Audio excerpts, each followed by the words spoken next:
अच्छा, employee engagement and satisfaction. A satisfied employee can be a productive, could be a productive employee. अगर employees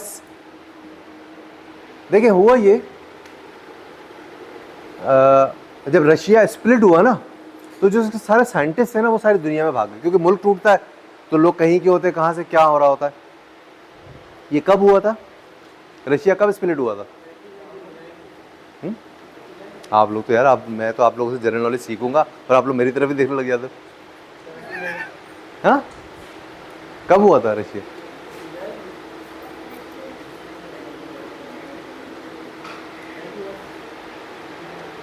'91 के अंदर ज़िया-उल-हक के बनने के बाद हुआ था ना. 88 में ज़िया-उल-हक का इंतकाल हुआ था और मैं कहता 1 साल के बाद वो उसके अंदर स्प्लिट हुआ था. तो एक्चुअली हुआ ये कि सब जब वो रशिया ब्रेक हुआ तो वो जो उसके सारे साइंटिस्ट थे ना, वो सारे भाग गए थे, मुख्तलिफ जगहों पर उन्होंने ले ली. तो उन्होंने उनको बुलवाया. चलो रशिया की मिसाल नहीं देता, मैं ऑटोमन एम्पायर की मिसाल देता हूँ, थोड़ा सा मुसलमानियत के वाली है. उन्होंने ना एक जगह बनाई हुई थी मदीनातुल इल्म के नाम से. जब उस्मानिया खिलाफत के अंदर मदीनातुल इल्म के हिसाब से एक शहर बनाया हुआ था. उस शहर में जो टीचर होते थे ना, बेसिकली जो साइंटिस्ट होते थे, जो भी कोई भी अच्छा काम कर रहे थे, उनके लिए वो रिहाई दी हुई थी और उनके लिए एवरीथिंग वाज फ्री. वो क्यों? बिकॉज अगर आप किसी से प्रोडक्टिव काम लेना चाहते हैं, उसको उसकी वरीज और उसकी परेशानियों से फ्री कर दें. ऐसे ही, ठीक है. तो एक्चुअली परेशानियों का अपोजिट क्या होता है? ऐसे यही होगा ना. तो satisfaction, if you have a satisfied employee, then your organisation is a guaranteed growing organisation. एक सेटिस्फाइड एम्प्लॉय ही आपके लिए कर सकता है. अगर एक बंदा है जिसकी आपने कोई 12,000 या 16,000 रुपये आपने सैलरी रखी हुई है, क्या वो उसके अंदर उसकी जो बेसिक नीड्स है वो सेटिस्फाई हो सकती है? तो डू यू थिंक कि वो आपके लिए इतना हेल्पफुल होगा? वो उसके दिमाग में अपनी परेशानियों से रिलेटेड ही चीज़ें चल रही होंगी. जबकि एक सेटिस्फाई एम्प्लॉय होता है ना, वो ऑर्गेनाइजेशन के लिए सोचता है. एक सेटिस्फाई एम्प्लॉय कभी भी चेंज करना नहीं चाहता अपनी कंपनी, अपनी जॉब. ठीक है. अगर आप एक जगह काम कर रहे हैं और वहां पे आपको सब चीज़ अच्छी मिल रही है, would you go for other job? Why?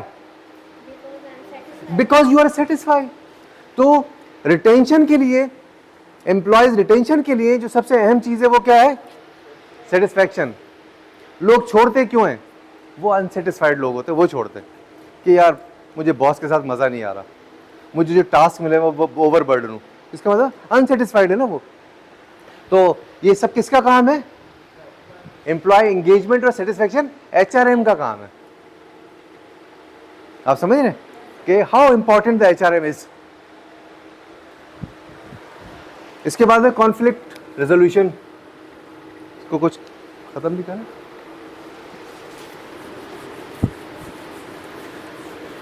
एक जगह पे अगर 10 से 15 लोग एक ऑर्गेनाइजेशन के अंदर हैं, आप नहीं समझते कि उनके मामलात में डिफरेंसेस आ सकते हैं? दोस्त आ सकते हैं. आपका गुड नेम? नवीद अहमद. आप पहले तक तो मेरा ही नाम है, हम नाम है आप ना.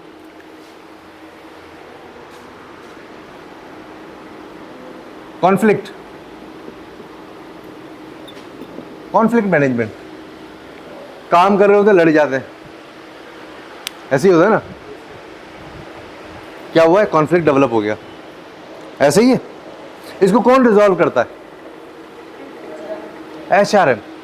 तो HRM का काम क्या हुआ? कॉन्फ्लिक्ट को भी रिजॉल्व, कॉन्फ्लिक्ट रेजोल्यूशंस. अच्छा, ये रेजोल्यूशंस, ये कॉन्फ्लिक्ट क्यों होते हैं? Basically when you have not defined the job correctly. आपका काम है इस कुर्सी के ऊपर और आपने बैठना है वाइट कुर्सी के ऊपर, आपने बैठना है ब्राउन के ऊपर. अगर आप वाइट पे बैठ जाएं, वाइस वर्सा हो जाए. अगर हम बोलते यार ऐसे ही बैठ जाएं, तो अगर आप डिफाइन कर देंगे ना जॉब, कभी भी कॉन्फ्लिक्ट नहीं होता.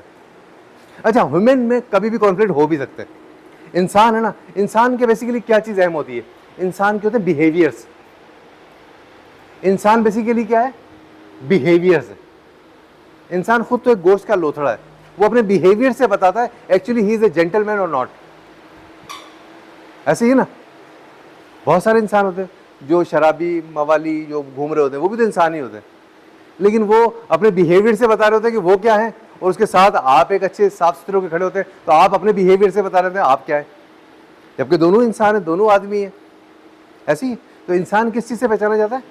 अपने बिहेवियर से, उन कंडीशंस को रिस्पॉन्ड करने के तरीकों से, कि आप उन हालात में आपने कैसे रिस्पॉन्ड किया। वो जो बिहेवियर है ना आपका, वो आपको बताता है कि यार you are a thorough gentleman, you are an aggressive person. ऐसे ही होता है ना। तो इंसान जहां पर भी होता है ना, उसके साथ ये मामलात होते हैं। फर्ज करें कि हम एक ही कंपनी के अंदर 10-10 साल से दोनों साथ काम कर रहे हैं, but if a person suddenly has some issues at his home, आपको नहीं लगता उसके बिहेवियर में आने लग जाएंगे वो? जबकि कंपनी की तरफ से हर चीज एवरीथिंग इज डिफाइंड, लेकिन उसका जो घर की परेशानी है वो उसके बिहेवियर पे आने लग जाएगी। तो इंसान जो होता है ना, अच्छा आप ये बात आप हमेशा याद रखें, बॉडी को कंट्रोल करना आसान होता है, बिहेवियर को कंट्रोल करना मुश्किल होता है, क्योंकि बिहेवियर आपके अंदर होता है।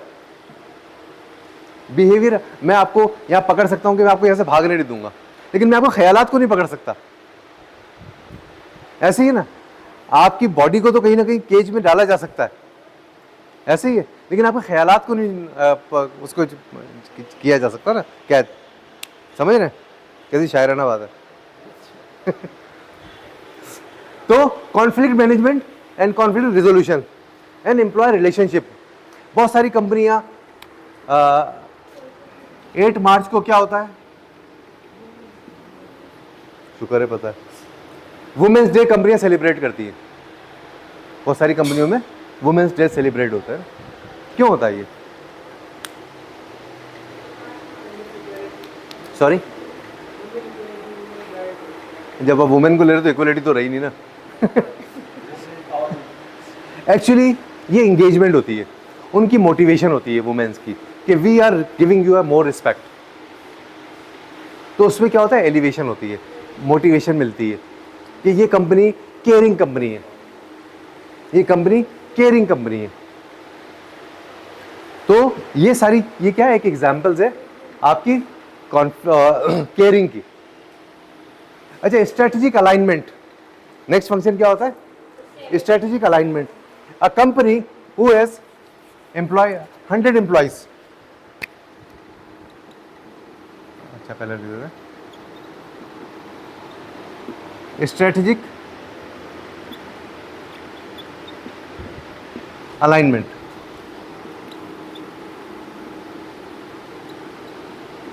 $100 employees,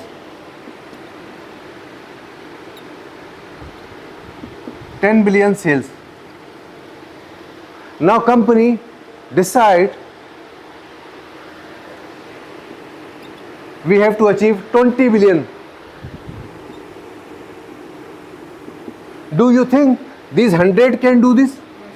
No. These 100 are doing 10 billion. Now this is a strategic move of the company. They want to double their size. They will ask to the HR, कि hire the field force, hire the peoples, double them, or even hire more 50 more peoples. Who will hire them? HRM. This is strategic alignment. और vice versa कर लेते हैं। जिस तरह आपको पता है इस वक्त जो फाइनेंशियल पोजीशन है मुल्क की, उसके अंदर बहुत सारी कंपनियां ले ऑफ कर रही है लोगों को।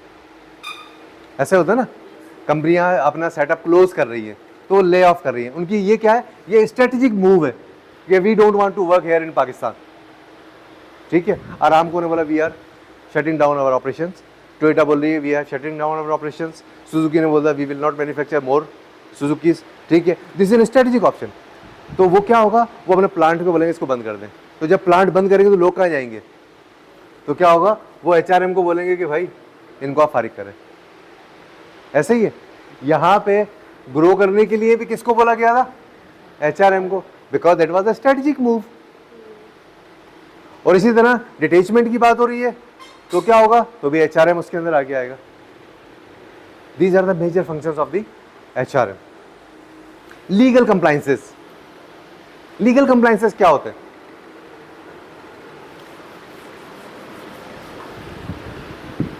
अच्छा, एक चीज़ हमेशा याद रखें, ये जो मैं पढ़ा रहा हूँ ना, आपके पेपर में ऐसे नहीं आना। कोई आप MBA का पेपर नहीं दे रहे, आप BBA या MBA नहीं कर रहे, आपने कॉन्सेप्ट सेलिंग की बात, कॉन्सेप्ट्स के ऊपर जाना है। तो इसी वजह से मैं आपको डेफिनेशन नहीं बताना चाह रहा, मैं आपको आपके कॉन्सेप्ट बताना चाह रहा हूँ। Are you getting my point? मैं आपके कॉन्सेप्ट्स की बात कर रहा हूँ। तो आप इन लफ्जों से कॉन्सेप्ट बनाने हैं, आपने कॉन्सेप्ट बनाने। यहाँ पे O लेवल A लेवल किसने किया हुआ? किसी ने भी नहीं किया हुआ ना, मैंने भी नहीं किया हुआ, इसमें घबराने की बात नहीं है, ठीक है। तो बेसिकली हमें कॉन्सेप्ट पे जाना है। मैं इस वजह से आपको सिर्फ ये सारी चीजें लिख रहा हूं और इसके बाद इसको एलाबोरेट कर रहा हूं। यहां पर मेरा मकसद एक इजी मीडियम में आपके दिमाग तक पहुंचना है। आपने ये सारी चीजें नहीं पढ़ी है, ऐसे ही है, आप डिफरेंट डिसिप्लिन से आए ना, और HRM एक बिल्कुल इंटायरली एक स्पेशलाइज सब्जेक्ट है, एक स्पेशलाइज सब्जेक्ट है। जब आप MBA करते हैं तो उसमें एक होता है, उसके बाद आप स्पेशल अगर HRM में करने जा रहे हैं तो उसके लिए आपको 1.5 साल पढ़ना पड़ता है। तो आप तो 1.5 घंटे की क्लास में सीखना चाह रहे हैं, आप समझ रहे हैं? तो आपने कॉन्सेप्ट पे फोकस करना है, डेफिनेशनों पे नहीं। डेफिनेशन सिर्फ समझने के लिए, आपने इसको कॉन्सेप्ट, रियल लाइफ के कॉन्सेप्ट में डालना है, ठीक है। लीगल कंप्लायंसेस, इस वक्त बेसिक सैलरी एक मजदूर की पाकिस्तान में क्या है? हाँ, तुम सारे इतने डिफरेंट बोल रहे होते हो, तो है एक ही हुकूमत पाकिस्तान की 32,000। ये क्या है? ये एक लीगल रिक्वायरमेंट है किसी भी ऑर्गेनाइजेशन की। गवर्नमेंट की तरफ से जो भी कोई लॉज पास होते हैं, लेबर लॉज कहलाते हैं, ये लेबर लॉ चले जाते हैं ऑर्गेनाइजेशन में, HRM के पास, और HRM is bound to implement them. तो लीगल कंप्लायंसेस कौन करवाएगा? तो ये 32,000 रुपए जो 18,000 रुपए, उसको कौन दिलवाएगा? HRM। अदरवाइज क्या होगा? पेनल्टीज लग जाती है कंपनीज के ऊपर, कंपनियां सील हो जाती है। तो उन सब चीजों के लिए कौन आएगा? HRM का काम है ये कंप्लायंसेस को फॉलो करे। I get my point? तो लीगल कंप्लायंसेस जो भी आपकी वो बन रही हैं, पॉलिसीज या लॉज आ रहे हैं, उसको कंपनी, देखें किसी भी ऑर्गेनाइजेशन, फर्स्ट करें एक MNC होती है, वो फ्रांस बेस है, फ्रांस के लॉज तो यहाँ नहीं इंप्लीमेंट होंगे ना, ठीक है ना। तो जो यहाँ जब वो आएगी कंपनी, तो यहाँ का HR बैठ के पहले उन लॉज को जो है वो ट्रिम करेगा अकॉर्डिंग टू दी पाकिस्तान। ऐसे ही है। फर्ज करें कि मूव इन पिक होटल है, मैं दुबई में मूव इन पिक में रहा हूं, वहां तो वाइन भी मिलती है, यहां नहीं मिलती। क्यों नहीं मिलती? यहां इस्लामिक कंट्रीज है, यहां के लॉज अलग है, समझ रहे? यहां के लॉज अलग है। ये मूव इन पिक में किसने बताया होगा? जो मूव इन पिक का HRM है, कि excuse me, we can't serve wine here, ऐसे because the Pakistan law is do not allow them, ठीक है। तो ये लीगल कंप्लायंसेस कहलाते हैं। ये change management, change is the only constant word, change is the only constant thing. दुनिया में हर घड़ी चेंजेस हो रही है, ऐसा ही है। ये देखें, ये भी 8 पे, अभी चली जाएगी 9 पे, 9 से 10 पे, यानी हर घड़ी चेंज हो रहा है। तो चेंज मैनेजमेंट हुआ ये कि जब कंप्यूटर आया ना, कंप्यूटर किस दौर में आया?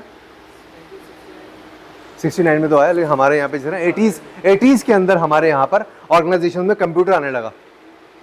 तो यहाँ पर एक ना फियर डेवलप होने लग गया लोगों के अंदर, एम्प्लॉयज़ के अंदर, कि यार हमें निकाल देंगे, हमें निकाल देंगे, क्योंकि यार वो तो अब पहले इतने बड़े बड़े वो, आप लोग गवर्नमेंट डिपार्टमेंट में गए तो कितने बड़े वो रखे होते थे। अब आप एक एंट्री मारें और उसको ढूंढना भी है तो आप एक Ctrl F करें और उसके बाद जो भी डालना फाइल में आ जाएगा आपका। ऐसा ही है। पहले अगर आप यहाँ पर भी इवन आप देखें तो पीछे जाके देखेंगे बहुत बड़े बड़े लाल कलर के बोरे पड़े होते हैं, उसके अंदर वो रिकॉर्ड होता है। तो लोगों को ना फियर होने लग गया। लोगों, फिर कंपनी ने सोचा कि यार ये चेंज आने वाला है, तो उन्होंने लोगों को कोर्सेज कराने शुरू किए कि चेंज मैनेज कर रहे हैं आपको। और वो लोग जिन्होंने स्ट्रिक रहे कि नहीं यार ये कुछ नहीं होता, हम ऐसे, हमारा ये ज़्यादा एक्यूरेट है, वो वैनिश हो गए। नोकिया क्यों गायब हो गया? नोकिया एक्चुअली उसने चेंज क्यों, दुनिया एंड्रॉयड पे चली गई थी, वो एम्स पे ही चल रहा था, ऐसे ही है। वो चेंज को एक्सेप्ट नहीं, चेंज के साथ कंप्लाई करना होता है। चेंज को एक्सेप्ट करना हल नहीं है, चेंज को कंप्लाई करना होता है। If you will not comply the change, you will not grow. इस वक्त लोग एआई का दौर है, ऐसे ही है।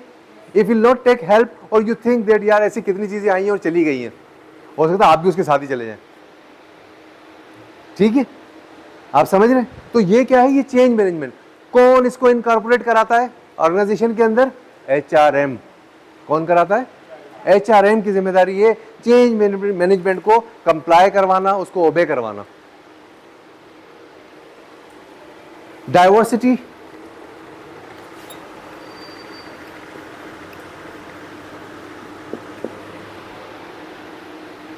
अब आप ये डाइवर्सिटी जो है ना, बेसिकली अब पाकिस्तान के अंदर है ना, एक आती है, एक रेटिंग है एक तरीके की, बेस्ट प्लेस टू वर्क। क्या रेटिंग है? एक सर्टिफिकेट है बेसिकली ना।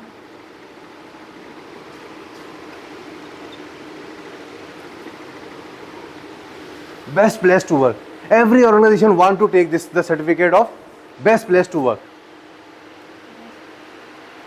ये कंपनियों को ये मिलता है, जिस तरह पाकिस्तान के अंदर टोयोटा को मिला हुआ है, यूनिलीवर के पास है बेस्ट प्लेस टू वर्क। ये सब चीज़ें क्यों हैं?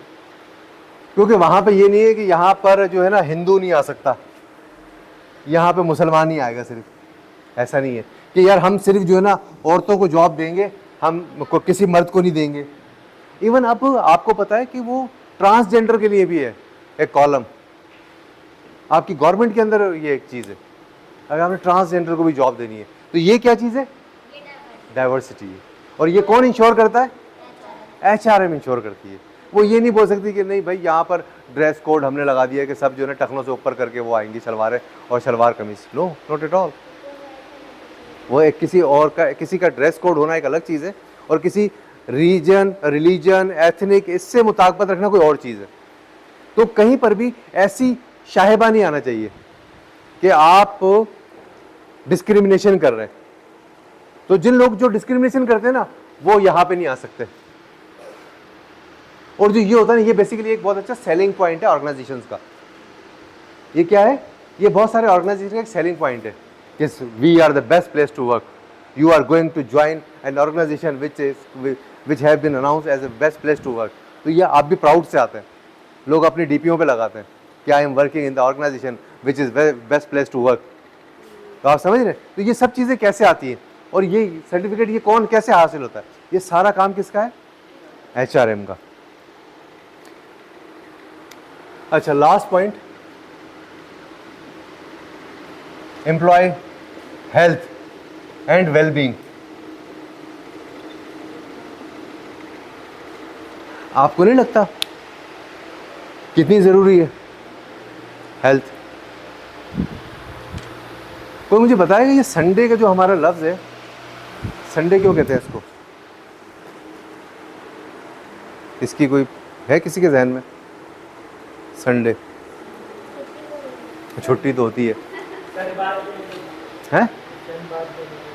सन बात लेने के लिए। एक्चुअली पहले जो था ना 1880s के बाद, वो कहते हैं इंडस्ट्रियल रिवोल्यूशन आया। 1880s के अंदर इंडस्ट्रियल रेवोल्यूशन आया। वो लोग क्या करते थे, जो ऑर्गेनाइजेशन थी, वो लोगों को बड़ा पिस रहे होते थे। सुबह वो जाता था 7 बजे और रात को निकलता था 10 बजे। तो एक दिन ऐसा आता था जिसमें वो सूरज को देख पाता था, वो उसका छुट्टी का दिन होता था। आप समझ रहे हैं? जिस दिन वो सूरज को देखता था वो दिन हो गया संडे। उस छुट्टी के दिन को उन्होंने संडे से मुताबिकत रख दिया, फिर वो चलता चलता यहाँ तक आ गया, वो संडे हो गया। क्योंकि अच्छा ये क्या है, ये वेलबींग को नहीं देखा जा रहा। देखें ऑर्गेनाइजेशंस के अंदर दुनिया भर में एक रूल है, लेबर लॉ है, कि आपने किसी से 8 घंटे से ज़्यादा काम नहीं लेना। 8 घंटे क्यों? क्योंकि ये उसकी हेल्थ के लिए अच्छे हैं। 8 घंटे, 8 घंटे से ज़्यादा आप काम नहीं ले सकते। तो ये कौन इंश्योर करता है? ये करता तो खैर कोई भी नहीं है, ठीक है ना, एचआर भी नहीं करा पाता। लेकिन इस वक्त लॉ ये है, आपने 8 घंटे काम करना है, ठीक है। एंड वेल बीइंग, छुट्टियां, एलएफए। एलएफए क्या होता है? मैंने 16 साल अपनी 25 साल की कैरियर के अंदर मैंने 16 साल एमएनसीज के साथ काम किया, मल्टीनेशनल कंपनीज थी, जिसमें फाइजर, सनोफी, एवेंटिस, बैरिड हॉजसन, ये सारी फार्मास्यूटिकल कंपनीज से। वहां पे एक मिलता था एलएफए, लीव फेयर असिस्टेंस। आपने छुट्टियां करना जरूरी है, और आप छुट्टियां करेंगे तो आपको बोनस मिलेगा, ताकि आप बच्चों के साथ घूमने जाएं या इसको एंजॉय करें छुट्टियों को। असिस्टेंस, एलएफए। अगर अच्छा वो जो बंदा छुट्टियां नहीं करता था ना, उसको वो पैसे भी नहीं मिलते थे। लेकिन मैंने ये नेशनल कंपनीज में नहीं देखा। मैं पिछले 10 साल से नेशनल कंपनीज के साथ काम कर रहा हूँ, लेकिन मैंने नेशनल कंपनीज में नहीं देखा। मैंने एमएनसी के अंदर ये देखा था कि ये एलएफए मिलता था, और जो नहीं करता छुट्टियां उसको वो नहीं मिलता। तो कितनी अच्छी चीज है ये। बेसिकली होता क्या है दुनिया में ना, वेकेशंस की अगर आप डेफिनेशन सुने ना, वेकेशंस की, वो 8 दिन अगर है तो वो वेकेशंस है। आप अगर 25 दिन के लिए कहीं जा रहे हैं ना, वो वेकेशंस नहीं है। वो आपके ऊपर भी मेंटल टॉर्चर है, आपकी बॉडी पे भी मेंटल टॉर्चर है, ठीक है। और जिसके घर जा रहे हैं उसके लिए तो है ही है ठीक है। तो बेसिकली वेकेशंस जो है ना, वो सिर्फ होती हैं 8। इसको आप एंजॉय कर सकते हैं, समझ रहे? 8 होनी चाहिए वेकेशंस। अच्छा, एलएफए में भी यही मिलता था, समझ गए? ये जर्नल टॉपिक्स मैं आपको आपकी अंडरस्टैंडिंग के लिए, देखिए मेरा काम आपको ये रटी रटाई चीज़ें पढ़ाना नहीं है, मैं आपको टू बी फ्रेंकली बता दूं, ठीक है। मैं यहाँ ऑनररी पढ़ा रहा हूँ और अपने शौक से पढ़ा रहा हूँ, ठीक है ना। तो मेरे ऊपर कोई बाउंडेशन नहीं है, लेकिन मैं ये समझता हूँ ये मेरी जिम्मेदारी है कि अगर आप लोगों ने अगर ये सब्जेक्ट पढ़ लिया ना, और अच्छे तरीके से पढ़ लिया, तो इंशाल्लाह ताला अगर आप गवर्नमेंट जॉब में भी जाते हैं तो भी आपके लिए बेनिफिशियल है, अगर आप उसके अलावा भी ज़िंदगी में रहेंगे तो भी बेनिफिशियल है आपके लिए। ये बेसिकली आपको आपके राइट्स बताता है, ये बेसिकली आपको आपके राइट्स बताता है। Being an human, whatever the position you are going to enjoy, either it is introductory position or in a top management, आपके राइट्स यहां से आपको पता लगेंगे। These are your rights, and in government of Pakistan there is a labor department who secure your life rights। आप वहां जाके complain कर सकते हैं अपनी ऑर्गेनाइजेशन की। एक लेबर लॉ है, लेबर कोर्ट होते हैं। तो ऐसा नहीं है कि मैं आपको ऐसी चीज पढ़ा रहा हूं कि जो एग्जिस्ट ही नहीं करती। अगर कोई इंप्लीमेंट नहीं कर रहा ना, तो मैं जा सकता हूं लेबर कोर्ट के अंदर कि सर मेरे साथ ये ज्यादती हो रही है। तो यहां पर एग्जिस्ट करते हैं ये लॉ, और हमें पता होने चाहिए। ना सिर्फ हम इस वजह से नहीं कि हम इसको प्रैक्टिस करें, इस वजह से कि हो सकता है हम किसी की हेल्प करें। अगर कल को आप एक स्ट्रेटेजिक पोजीशन के ऊपर होते हैं, आपको कानून बनाना पड़ता है, अल्लाह करे, तो आप नहीं समझते, पहले आपको बेसिस पता होनी चाहिए। तो these are the basis, basically these are the basis, समझ रहे? हेल्थ हो गई, जिस तरह मैंने बताया कि आप 8 घंटे से ज्यादा काम नहीं कर सकते। लोग कंपनियों के अंदर आप देखें कि वो 12-12 घंटे तक, सुबह 9 बजे से लेकर रात 2 बजे तक काम चल रहा होता है। तो ये सब चीजें कौन इंश्योर कराता है? एचआर कराता है। एंड वेल बीइंग कंपनीज के अंदर देखें, इंसान का ना एक, आपने किसी ने प्रोडक्ट लाइफ साइकिल पढ़ा है? क्या होता है? गुड।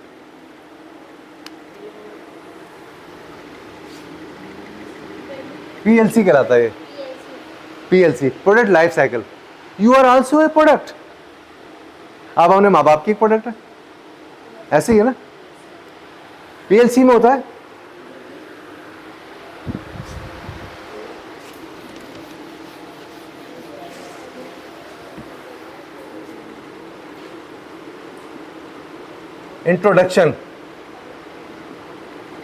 इंट्रोडक्शन,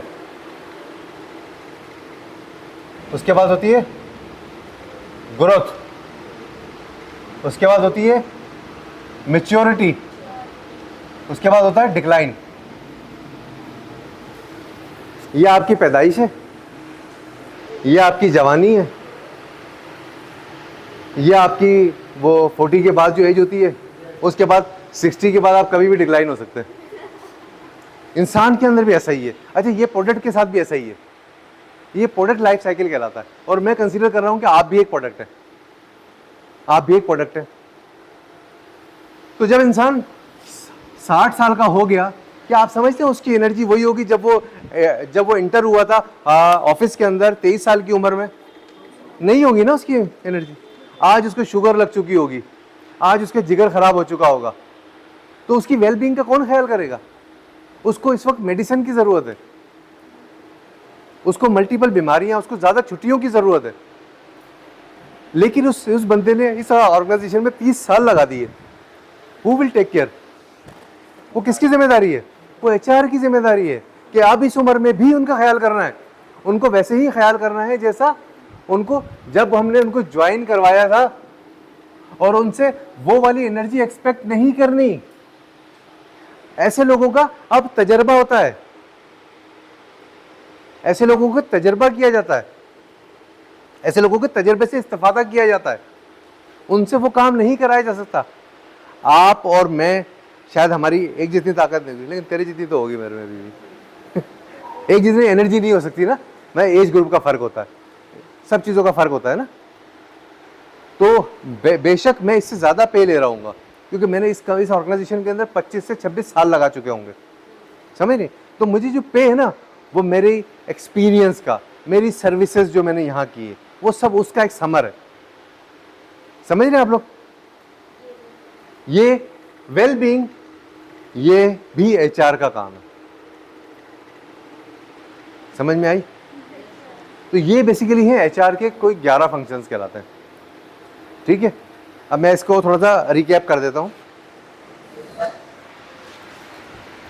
अगर हम इसकी समरी समझे ना, HRM is essential for optimising an organisation's human capital, creating positive work environment. Positive work environment उसने क्रिएट करना है ताकि लोग मोटिवेट होकर काम करें, ताकि लोग मोटिवेट होकर काम करें, पॉजिटिव होकर काम करें, टूवर्ड दी ऑब्जेक्टिव्स काम करें। देखिए, मैं अपनी कंपनी में भी बोलता हूँ कि हमारी कंपनी में ना 6:30 बजे छुट्टी होती है, तो लोग बड़ा रश लगा होता है गेट की तरफ, और सुबह आने का टाइम है 9:30 बजे। मैं हमेशा बोलता हूँ हमारी कंपनी जब ग्रो करेगी जब 9:30 बजे भी इतना रश लगा होगा। लोग जाने के टाइम पे एग्जैक्ट होते हैं, आने पे कोई 9:30 बजे आ रहा होता है, कोई 10 बजे आ रहा होता है, कोई 11 बजे आ रहा होता है, लेकिन जाते सारे 6:30 बजे। तो मैं हमेशा बोलता हूँ कि ये कंपनी जब ग्रो करेगी जब 9:30 बजे भी इतना ही रश लगा होगा इस गेट के ऊपर। तो ये सब कौन इंश्योर कराता है? HRM। अच्छा, जब ये इंश्योर नहीं करा पा रहे हो तो इसकी क्या वजूहत होती है? अगर HRM ये नहीं करवा पा रहा होता होगा तो क्या वजूहत होती होंगी? Company is not paying good amount to the employees, they are don't taking care for anything else, they are not following the rules। वो बोलते हैं सर आप कौन सा मेरा एनुअल इंक्रीमेंट लगा दें, आप कौन सा एनुअल इंक्रीमेंट जो मैं सुबह 9:30 बजे आके खड़ा हो जाऊँ यहाँ पे, तो उससे क्या फ़ायदा होगा? आप समझ रहे? तो HR इज़ वेरी वाइटल। बल्कि मैं तो समझता हूँ कि किसी भी चीज़, अगर मैंने ऑर्गेनाइजेशन को ग्रो करवाना है, वैल्यू से करवाना है, लेकिन मेरे पास अगर लोग ही नहीं होंगे तो मैं कहाँ से वैल्यू निकालूंगा? समझ रहे? तो मुझे लोग कौन देगा? मुझे लोगों के लिए पॉलिसीज कौन बनाएगा? HRM। मेरे लोग अगर अभी मैं पूरे पाकिस्तान में मेरे पास इस वक्त कोई 100 लोग हैं जो मुझे रिपोर्ट करते हैं। कितने लोग हैं? 100 लोग हैं। अच्छा, इसमें से ऐसे इंडस्ट्री का एक ये कहलाता है एग्जिट रेट कहलाता है। क्या कहलाता है? एग्जिट रेट कहलाता है। हर इंडस्ट्री में होता है। एग्जिट रेट क्या होता है? लोग छोड़ रहे होते हैं, कंपनियां चेंज कर रहे होते हैं। फार्मास्यूटिकल इंडस्ट्री का एग्जिट रेट है 16%। कितना है? 16% लोग हर साल चेंज हो रहे होते हैं किसी भी इंडस्ट्री में। किसी कंपनी में 8 होंगे, किसी में 28 होंगे। तो एवरेज जो है वो कितना है? 16% एग्जिट रेट है। ये मिनिमम होना चाहिए। ये सालाना होता है ना। अच्छा, इसका नुकसान क्या है? इस 16% का नुकसान क्या है? आपका एक ट्रेंड बंदा चला गया, न्यू हायरिंग होगी, क्या वो उस लेवल का इक्वल तो नहीं हो सकता? इस दौरान का जो गैप है आपने इसकी कॉस्ट पे करनी पड़ेगी आपको। आप समझ रहे हैं, आपको इसकी कॉस्ट पे करनी पड़ेगी। तो ये रेट जितना कम होगा जिस कंपनी के अंदर, वो कंपनी उतनी अच्छी होगी। इसमें एक्सपेंस ज्यादा होता है, लॉसेस ज्यादा होते हैं, आपके लॉसेस ज्यादा होते हैं इसके अंदर। हाँ, ये भी का है फार्मास्यूटिकल का, लेकिन मुझे नहीं पता एफएमसीजी में क्या होता है और टेक्नोलॉजी के अंदर क्या है, बाकी सब हर इंडस्ट्री का अलग अलग होता है। ये मैं फार्मास्यूटिकल का बता रहा हूँ आपको। अच्छा, creating a positive work environment, ensuring legal compliances and aligning HR practices with strategic objectives, its impact on organisational performance is significant, making it a critical functions in any successful organization. HRM is playing the critical factor in any successful organization. तो अगर आपने organisation को successful करना है तो HRM को strong होना पड़ेगा। और HRM स्ट्रांग होने का मकसद ये नहीं है कि पहले यहाँ पर 5 बंदे हैं, अब आप यहाँ पे 10 कर दें। ये पॉलिसीज को इम्प्लीमेंट करवाना HR का काम है। इन पॉलिसीज की कंप्लायंसेस जो है ना, दैट एक्चुअली मैटर्स। ठीक है।